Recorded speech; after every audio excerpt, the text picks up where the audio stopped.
Evangelho de João, capítulo 11. Estava então enfermo certo Lázaro de Betânia, aldeia de Maria e de sua irmã Marta. E Maria era aquela que tinha ungido o Senhor com unguento, ele tinha enxugado os pés com seus cabelos, cujo irmão Lázaro estava enfermo. Mandaram-lhe, pois, suas irmãs dizer: Senhor, eis que está enfermo aquele que tu amas. E Jesus, ouvindo isto, disse: Esta enfermidade não é para a morte, mas para a glória de Deus, para que o Filho de Deus seja glorificado por ela. Ora, Jesus amava a Marta e sua irmã e a Lázaro. Ouvindo, pois, que estava enfermo, ficou ainda 2 dias no lugar onde estava. Depois disto, disse aos seus discípulos: Vamos outra vez para a Judéia. Disseram-lhe os discípulos: Rabi, ainda agora os judeus procuravam apedrejar-te e tornas para lá? Jesus respondeu: Não há 12 horas no dia? Se alguém andar de dia, não tropeça, porque vê a luz deste mundo. Mas se andar de noite, tropeça, porque nele não há luz. Assim falou ele, depois disse-lhes: Lázaro, nosso amigo, dorme, mas vou despertá-lo do sono. Mas Jesus dizia isto da sua morte. Eles, porém, cuidavam que falava do repouso do sono.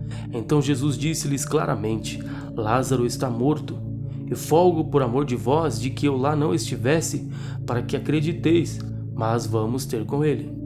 Disse, pois, Tomé, chamado Dídimo, aos condiscípulos: Vamos nós também para morrermos com ele? Chegando, pois, Jesus achou que já havia 4 dias que estava na sepultura.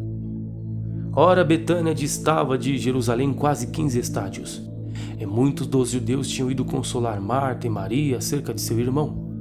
Ouvindo, pois, Marta que Jesus vinha sair-lhe ao encontro, Maria, porém, ficou assentada em casa. Disse, pois, Marta a Jesus: Senhor, se tu estivesses aqui, meu irmão não teria morrido. Mas também agora sei que tudo quanto pedires a Deus, Deus te concederá. Disse-lhe Jesus: Teu irmão há de ressuscitar. Disse-lhe Marta: Eu sei que há de ressuscitar na ressurreição do último dia. Disse-lhe Jesus: Eu sou a ressurreição e a vida. Quem crê em mim, ainda que esteja morto, viverá. E todo aquele que vive e crê em mim, nunca morrerá. Crês tu isto?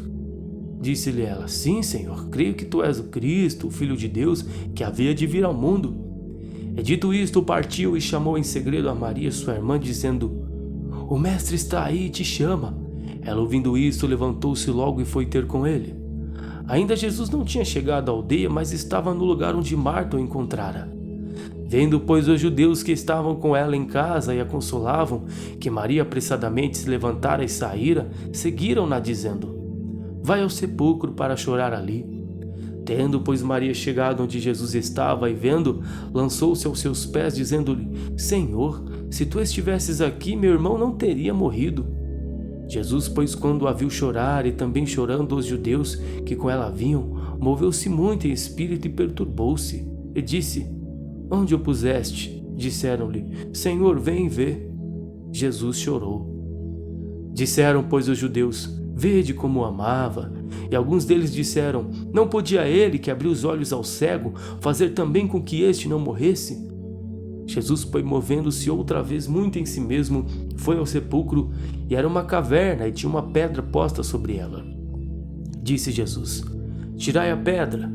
Marta, a irmã do defunto, disse-lhe: Senhor, já cheira mal, porque já é de 4 dias. Disse-lhe Jesus: Não te hei dito que, se creres, verás a glória de Deus? Tiraram, pois, a pedra. E Jesus, levantando os olhos para o céu, disse: Pai, graças te dou por me haveres ouvido. Eu bem sei que sempre me ouves, mas eu disse isto por causa da multidão que está em redor, para que creiam que tu me enviaste.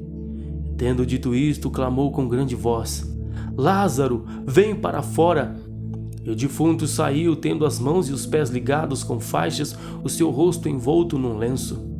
Disse-lhe Jesus: Desligai-o e deixai-o ir. Muitos, pois, dentre os judeus que tinham vindo a Maria e que tinham visto o que Jesus fizera, creram nele. Mas alguns deles foram ter com os fariseus e disseram-lhes o que Jesus tinha feito. Depois os principais dos sacerdotes e os fariseus formaram um conselho e diziam: Que faremos? Porque este homem faz muitos sinais. Se o deixarmos assim, todos crerão nele e virão os romanos e tirar-nos-ão o nosso lugar e a nação. E Caifás, um deles, que era sumo sacerdote naquele ano, lhe disse: Vós nada sabeis, nem considerais que nos convém que um homem morra pelo povo e que não pereça toda a nação. Ora, ele não disse isto de si mesmo, mas, sendo sumo sacerdote naquele ano, profetizou que Jesus devia morrer pela nação. E não somente pela nação, mas também para reunir em um corpo os filhos de Deus que andavam dispersos. Desde aquele dia, pois, consultavam-se para o matarem. Jesus, pois, já não andava manifestadamente entre os judeus, mas retirou-se dali para a terra junto do deserto, para uma cidade chamada Efraim, e ali andava com seus discípulos. E estava próxima a Páscoa dos judeus, e muitos daquela região subiram a Jerusalém antes da Páscoa para se purificarem. Buscavam, pois, a Jesus e diziam uns aos outros, estando no templo: Que vos parece? Não virá a festa? Ora, os principais dos sacerdotes e os fariseus tinham dado ordem para que, se alguém soubesse onde ele estava, o denunciasse para o prenderem.